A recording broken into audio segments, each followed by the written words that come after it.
Welcome to Brain Easy channel. और आज हम करंट की एक न्यूज़ डिस्कस करने वाले हैं, काफ़ी इंपॉर्टेंट है प्रीलिम्स के लिए। आज दिनांक 23/8/2024 है। तो डिस्कस करते हैं विज्ञान रत्न पुरस्कार। पहले तो ये जान लेते हैं कि ये विज्ञान रत्न पुरस्कार किसके द्वारा दिया जाता है। तो ये दिया जाता है राष्ट्रपति के द्वारा। ठीक है, राष्ट्रपति के द्वारा दिया जाता है, जो कि द्रौपदी मुर्मू के द्वारा दिया गया है 22 अगस्त को। ठीक है, अब हम पढ़ते हैं इसके बारे में। विज्ञान और प्रौद्योगिकी। विज्ञान और प्रौद्योगिकी मतलब इंग्लिश वालों के लिए साइंस और टेक्नोलॉजी के किसी भी क्षेत्र में आजीवन योगदान देने वाले वैज्ञानिकों को दिया जाने वाला विज्ञान रत्न पुरस्कार भारत में अभी किसको दिया गया है। तो भारत में दिया गया है आणविक जीव विज्ञान, मतलब इसको इंग्लिश में कह सकते हैं हम मॉलिकुलर बायोलॉजी और जैव प्रौद्योगिकी यानी बायोटेक्नोलॉजी की रिसर्च या अनुसंधान के अग्रदूत प्रोफेसर गोविंद राजन पद्मनाभन को प्रदान किया गया है। ये गोविंद राजन पद्मनाभन को आपको याद रखना है, स्टेट पीसीएस में प्रीलिम्स में पूछा जा सकता है। ओके, अब आगे बढ़ते हैं। अब राष्ट्रीय विज्ञान पुरस्कार के बारे में हम जानेंगे।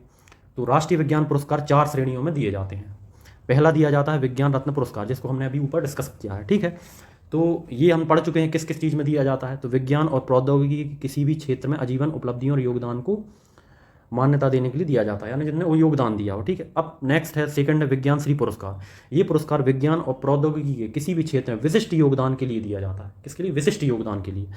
अब नेक्स्ट है विज्ञान टीम पुरस्कार या साइंस टीम अवार्ड। ये पुरस्कार 3 या अधिक वैज्ञानिक शोधकर्ताओं या नव प्रवर्तकों की टीम को दिया जाता है, जिन्होंने विज्ञान और प्रौद्योगिकी किसी भी क्षेत्र में एक टीम के रूप में काम करते हुए असाधारण योगदान दिया हो। ठीक है, अब जो लास्ट है फोर्थ, वो विज्ञान युवा शांति स्वरूप भटनागर पुरस्कार या अवार्ड है। ये अवार्ड है या पुरस्कार है युवा वैज्ञानिकों यानी जो अधिकतम 45 वर्ष के लिए भारत में सर्वोच्च बहुविषयक विज्ञान पुरस्कार के रूप में दिया जाता है। ठीक है, अब हम इसके कुछ एरियाज देखेंगे या क्षेत्र देखेंगे किन किन क्षेत्रों में मिलता है।